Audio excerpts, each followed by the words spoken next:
All right, I am here today with Dusty the Kid. The new album is Days of Love and Rage, and the song you just heard is Raise the Banner. Dusty, how are you doing today? Good, Trevor. Thanks for having me on. Nice to see you. So, how does solidarity change our lives? Oh man, I mean, where would our lives be without solidarity? I mean, I think that um, solidarity is something that all of our communities in all forms should be striving toward. Be that in our workplace, in our friendships, in our relationships. Um, it's Good morning. I'm not awake yet. um, Um, Sorry. Let's see. Hey, well, let's talk some more.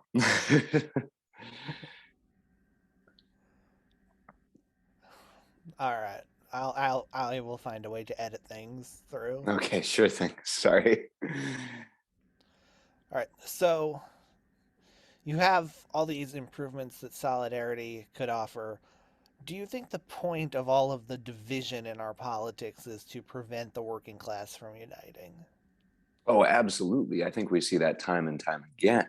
Um, that's sort of, uh, a tale as old as time. There is so many ways that the employing and ruling classes have found ways to manipulate and divide the working class to continue to exploit us.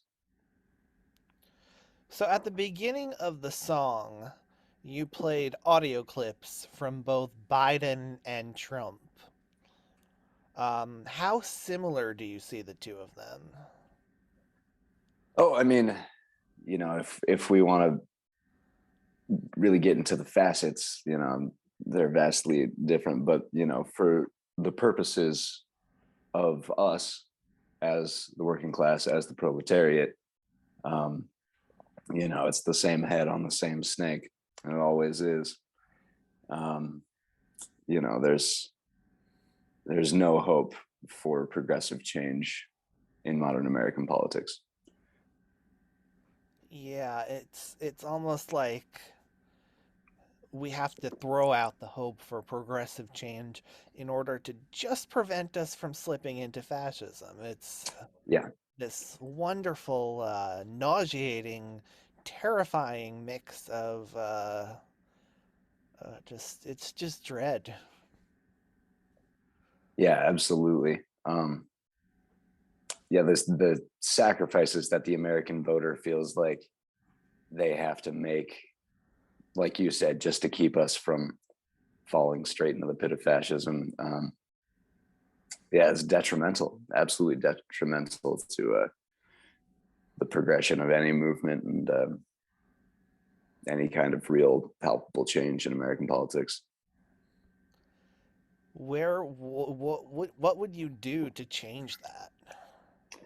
I mean, I don't pretend to be a political scientist or an economist. I don't have any, fail-safe schemes, solutions, or manifestos. Um, but I think that real political change, it begins in your community, it begins in your workplace. Um, it starts with actually taking the steps to connect with and organize your community. As I said before, be that your workplace or your friends or your music scene, you know, um, solidarity is key for social change, and is something that we're all going to need to learn to do better than we're doing now. Um, because the way this is going here in the 21st century, this ain't going to cut it. So you are based out of Montana, correct? Correct. Um, you wrote this song called Sea Song.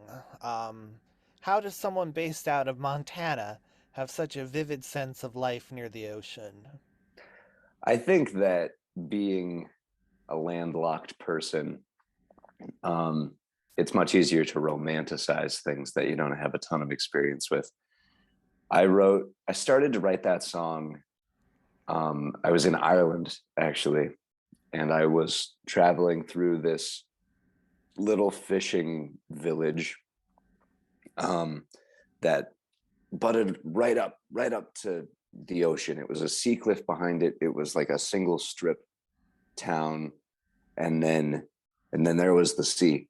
And on that particular day, a massive shipping barge, um, maybe it was the one that got stuck in the canal. I'd like to think so. I miss those days.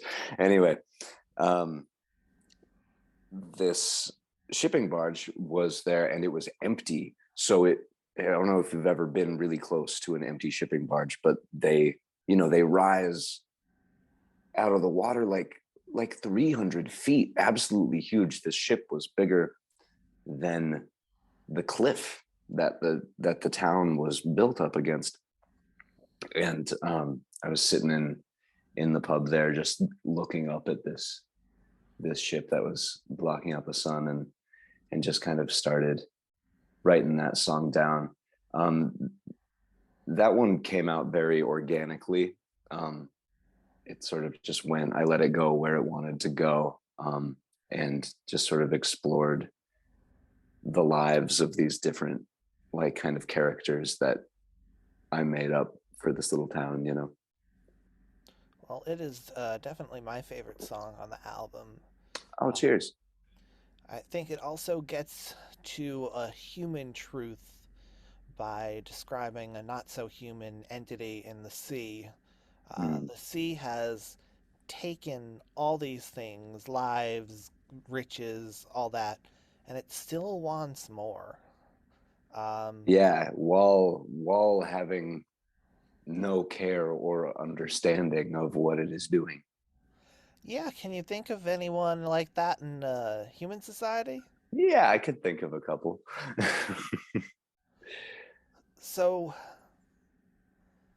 oh my goodness, if it seems like everyone's always gonna just want more in terms of material, what have you found in your life works to give you that sense of fulfillment without going out and finding more material goods?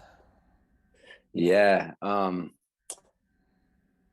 I think I mean for me it's experiences, it's trying to see as many places and kind of get as much out of life as possible. I think that that's really one of the reasons for being. It's not buying things. It's not you know consuming all the time. It's consuming life. Life is what we should be consuming, not at a ferocious pace, not not profit, not products. I think Right. that is it an Edward Abbey quote. Growth for the sake of growth is the ideology of the cancer cell. I think it might be. But Not sure who it belongs to, but it's a good quote. Well, let's consume Sea Song, and we will be right back.